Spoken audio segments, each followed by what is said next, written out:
Assalamualaikum warahmatullahi wabarakatuh. Ya. Selamat pagi anak-anak semuanya, bagaimana kabar kalian? Alhamdulillah semuanya sehat. Sebelum ibu mulai pembelajaran pada hari ini, untuk ketua boleh mempersiapkan berdoa ya. Ya, silakan.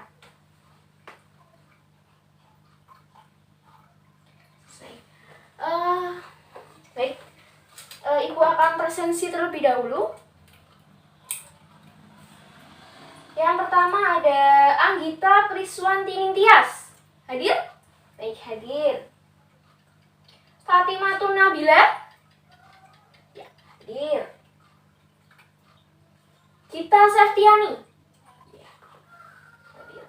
Alhamdulillah semuanya hadir, berarti semuanya sehat dan siap mengikuti pembelajaran bahasa Indonesia pada hari ini. Di pertemuan kita yang sebelumnya, Ibu sudah menjelaskan tentang sastra ya, terutama pada drama.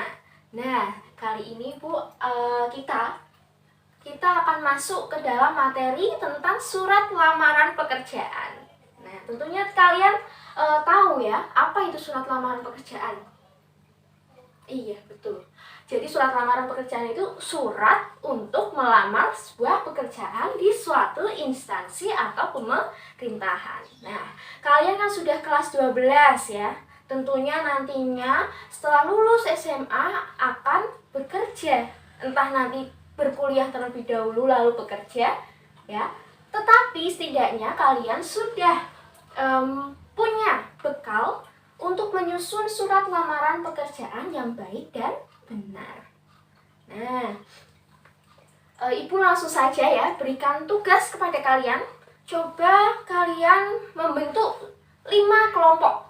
Jadi nanti satu kelompok ada yang 6, ada yang 5 ya. Silakan untuk membentuk kelompoknya sendiri-sendiri. Sudah? Baik. Jika sudah, jadi Ibu akan berikan tugas. Nanti setiap anggota kelompok harus mencatat ya. Harus mencatat.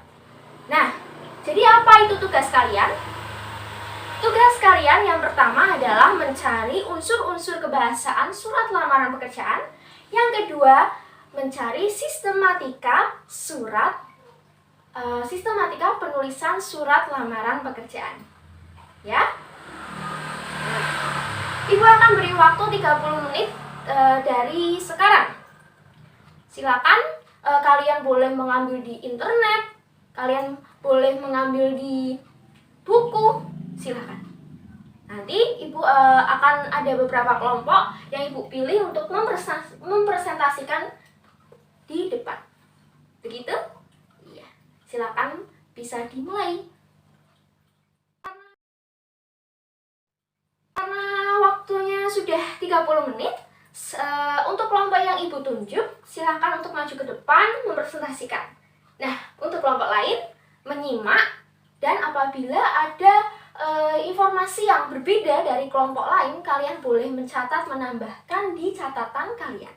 Ya, silakan untuk kelompok 1, maju ke depan, mempresentasikan. Ya. Iya, bagus sekali kelompok 1 ya. Nah, bagaimana dengan kelompok yang lain? Apakah sudah sama? Hampir sama semua ya?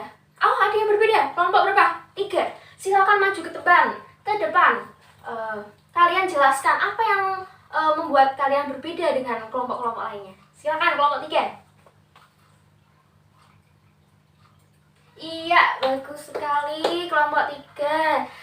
Jadi Ibu, karena sudah ada kelompok 1 dan kelompok 3 dan semuanya hampir memiliki kesamaan ya.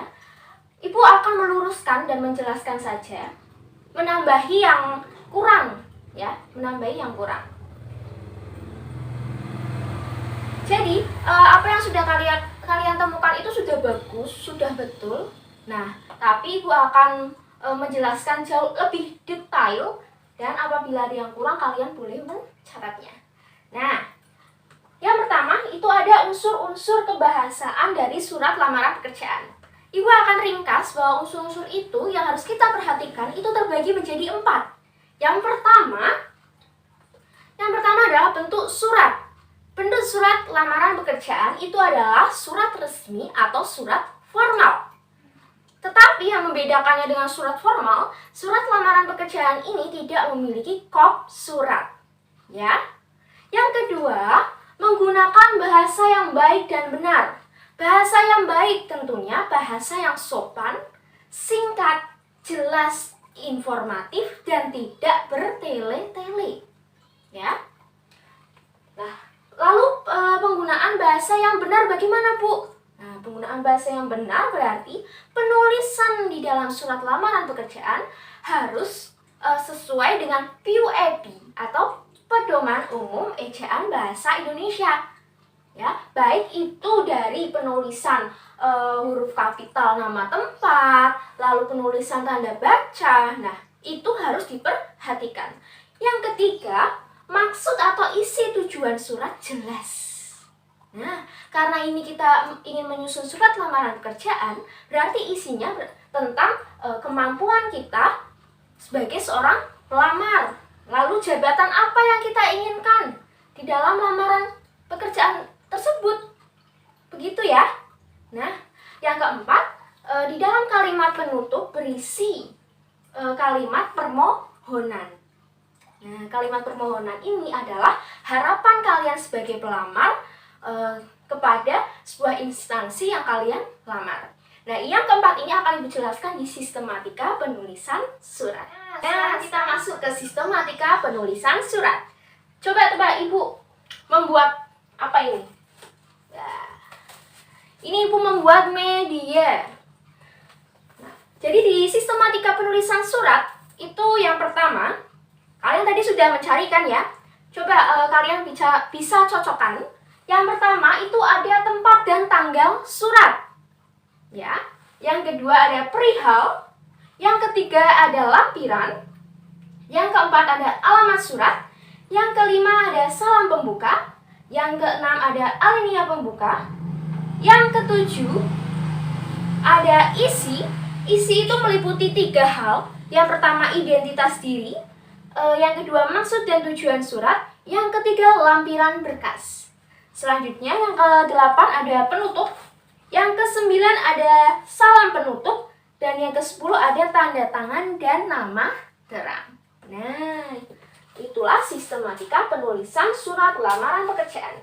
Coba untuk kelompok 2. Tadi kan kalian sudah mencari ya sistematikanya. Nah, Ibu punya permainan nih. Coba kalian urutkan. Dari yang pertama, yang tanggal yang mana? Nah, kalian tempelkan. Coba untuk kelompok 2, silakan maju ke depan. Ya. Silakan.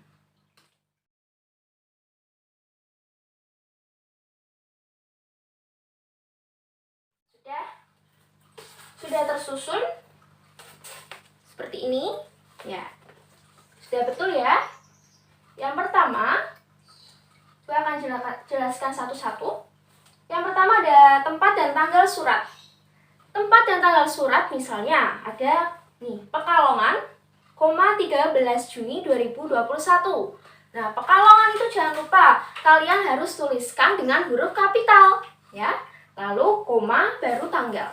Nah, tanggal surat ini adalah tanggal di mana kalian membuat surat. Misalnya kalian membuat surat pada tanggal 13 Juni, maka kalian harus mencantumkan pada tanggal tersebut.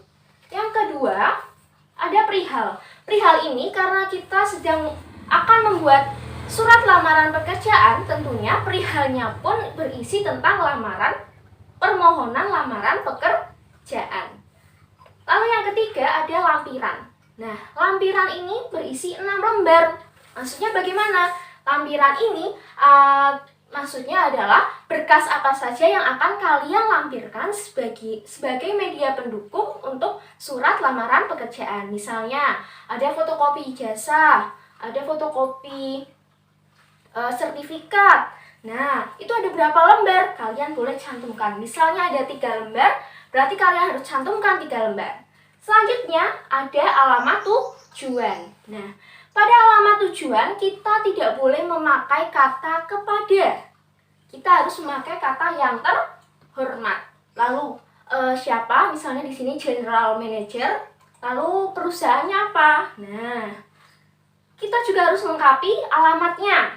Jalan Progo, berarti alamatnya berada di Jalan Progo. Untuk penulisan jalan tidak boleh disingkat, ya.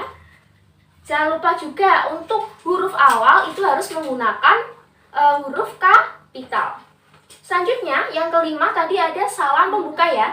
Salam pembuka ini berisi dengan hormat, ya. Lalu yang keenam itu berisi alinea pembuka. Alinea pembuka ini misalnya kita ingin melamar suatu pekerjaan dan kita melihat lowongan pekerjaan itu ada di surat kabar. Ada di surat kabar apa ini? Radar Pekalongan. Nah, itu bisa dicantumkan. Itu namanya alinea pembuka. Lalu tanggal berapa kita melihat lowongan pekerjaan tersebut? Nah, misalnya di sini 10 Juni. Nah, kalian jelaskan ada posisi apa saja yang diajukan dalam lamaran itu. Nah, lalu kita masuk ke yang ketujuh, isi. Isi ini berisi tadi yang pertama identitas. Identitas itu berisi nama diri kita. Ya, ada nama, ada jenis kelamin, tempat, tanggal lahir. Nah, setelah itu maksud dan tujuannya. Kalian jelaskan bahwa maksud dan tujuan kalian ingin melamar sebagai apa? Misalnya ingin melamar sebagai administrasi. Nah, kalian harus jelaskan di situ. Nah, lalu yang ketiga ada lampiran berkas. Nah, lampiran berkas inilah berisi tentang ada pas foto, ada fotokopi KTP. Nah, itu dicantumkan. Ataupun kalian bisa mengoperasikan komputer dan mempunyai sertifikat. Nah, itu bisa dicantumkan juga sebagai pendukung kalian dalam melamar surat lamaran pekerjaan. Ya. Nah, lalu yang kedelapan ada penutup. Penutup ini yang tadi Ibu jelaskan bahwa berisi tentang harapan atau permohonan kita, namun jangan sampai itu merendahkan diri kita, ya. Demikianlah surat lamaran pekerjaan yang saya buat. Saya berharap dapat diterima di perusahaan Bapak atau Ibu pimpin. Nah, seperti itu. Lalu yang kesembilan ada salam penutup. Salam penutup ini berisi tentang hormat saya. Ya, hormat saya, kemudian ada tanda koma. Nah, kemudian yang ke-10 ada tanda tangan dan nama terang. Nah, tanda tangan ini berisi tanda tangan kalian, lalu nama terang kalian, misalnya nama Ibu Nada Oktaviani. Nah, dicantumkan. Sampai sini, coba ada yang ingin bertanya? Tadi sudah ada yang unsur kebahasaan. Terus Ibu lanjut di sistematika penulisan surat lamaran pekerjaan. Coba ada yang ingin bertanya? Ya, Anggita silakan bertanya. Ya, pertanyaan yang bagus sekali ya, anak-anak ya. Jadi, bagaimana sih Bu jika kita ingin melamar suatu pekerjaan dengan inisiatif kita sendiri? Nah, Ibu punya nih. Nah, jadi ketika kita ingin melamar sebuah pekerjaan, kita bisa langsung mencantumkan tadi kalau tadi ada salam pembuka dan alinea pembuka. Jika kita ingin melamar pekerjaan dengan inisiatif sendiri, langsung saja kalian kalian tujukan identitas kalian yang bertanda tangan di bawah ini, saya, nama, bla bla bla bla, jenis kelamin, tempat, lalu kalian jelaskan pula dengan ini mengajukan lamaran pekerjaan sekiranya pada perusahaan Bapak atau Ibu jika terdapat lowongan pekerjaan yang sesuai dengan bidang pendidikan saya. Nah, begitu ya. Jadi kesimpulan dari yang Ibu sudah bahas, di dalam surat lamaran pekerjaan ada unsur kebahasaan dan sistematika penulisan surat. Unsur kebahasaan tadi ada yang namanya bentuk surat, penggunaan bahasa yang baik dan benar, terus maksud dan isi tujuan yang jelas, dan yang terakhir ada apa? Coba Fatimah Nabila. Iya, yang terakhir ada kalimat penutup berisi permohonan atau harapan. Dan sistematika penulisan surat ada tanggal, ada perihal, lampiran, alamat tujuan, lalu salam pembuka, alinea pembuka, isi, penutup, salam penutup, dan tanda tangan serta nama terang. Nah, sampai sini karena waktunya sudah habis, Ibu beri tugas kalian membuat surat lamaran pekerjaan sesuai dengan tadi yang sudah Ibu jelaskan, baik unsur-unsurnya dan sistematikanya. Itu kita kumpulkan, kita koreksi minggu depan atau pertemuan kita yang selanjutnya. Ibu akhiri, terima kasih untuk kalian. Wassalamualaikum warahmatullahi wabarakatuh.